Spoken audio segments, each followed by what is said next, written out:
And so during the temple period, when the Hebrews were in Babylon, important things happened in their lives because they learned to worship God and to study the scriptures and rewrite the scriptures while they're in their home. So that was an important period. The exile period was a very important period for the Hebrews because this is where the synagogue or the new house of God became. And it became the house church. And so the synagogue became an important replacement for the temple during the exile period.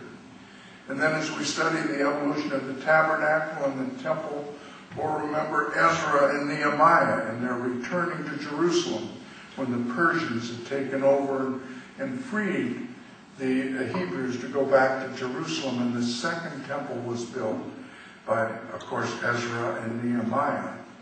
And then the temple is such an important part of Jewish life because in 165 BC, we'll remember that Judas Maccabeus, the temple had become a place of not worship of God, not worship of one God, but it had become a temple for worship of Greek gods, polytheistic, many gods, and how Judas Maccabeus cleansed the temple in 165 BC.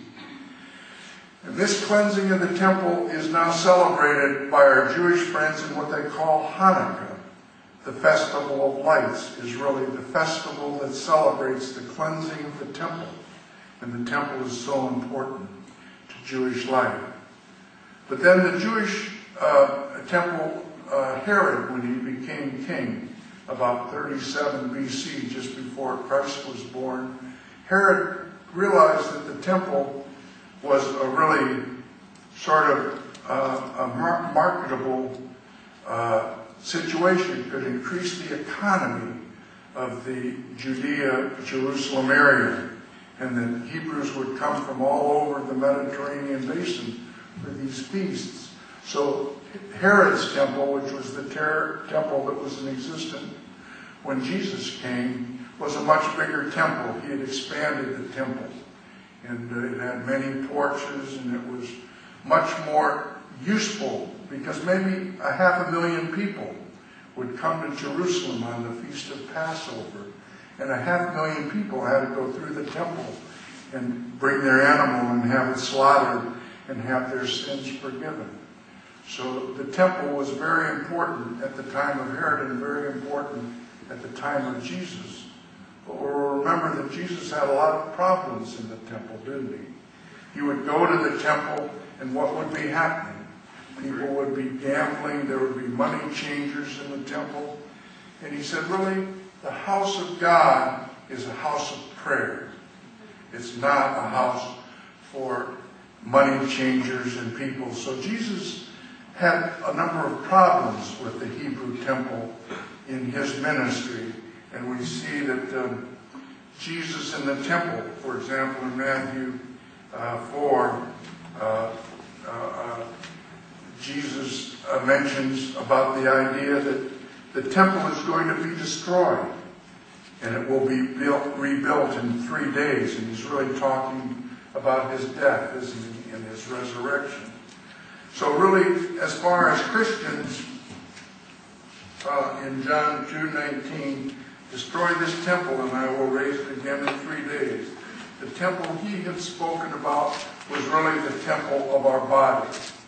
And so we see all the way from the tabernacle to a special tent, to the first temple, to the second temple, to the temple that is destroyed in 70 AD by the Romans, that Jesus is talking about a whole different temple than the Torah is talking about. He's talking about the temple of our body and how he wants to dwell within our heart and how he wants to dwell within our minds.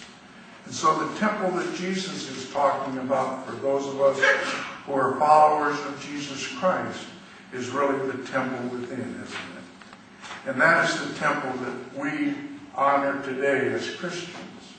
And that is why we would say, as in Matthew 16, where Jesus asked Peter, who do men say that I am? And Jesus said, "You are the Christ," or Peter said, "You are the Christ, the Son of the living God." And Jesus would say, "You are Peter, you are a believer, and I will build my church upon believers." And later he would say, "Wherever 2 or 3 are gathered, there I am also." So our temples today can be wherever 2 or 3 are gathered. When we meet as the Evangelical Assembly of Presbyterian churches, we have our various meetings. And the importance of small groups and the importance of Bible studies. So we don't need a big edifice and we don't need a big temple, because the temple of Jesus Christ is within our bodies and within our hearts. And it's where we marry that temple with others, and we exchange views and we study the Bible, and wherever 2 or 3 are gathered, that is really where God's temple is for those of us who are followers of Jesus Christ. But the power line of God having a holy place in which he can dwell, and a place where he can be worshipped, and our Sunday morning services is very important to those of us who are followers of Jesus Christ. But Christ is clearly talking about a different temple than the temple that was talked about in the Torah and the tabernacle. Now, Jesus would say in Luke 17:20 and 21, "The kingdom of God does not come to you with your careful observation, nor will people say, 'Here it is,' or 'There it is,' because the kingdom of God is within you." And that's really what we want to be as we're followers of Christ, is we want to have the kingdom of God within us. And that's what is really important. Now, the second thing that I want to talk about this morning is the importance of the priest in the temple. And we'll remember that Moses, when he went to the Pharaoh, who spoke for Moses when he went to the Pharaoh? His brother Aaron spoke, didn't he? Because Moses didn't feel that he could properly present the case for the freedom of the Hebrews, so he had his brother Aaron speak for them.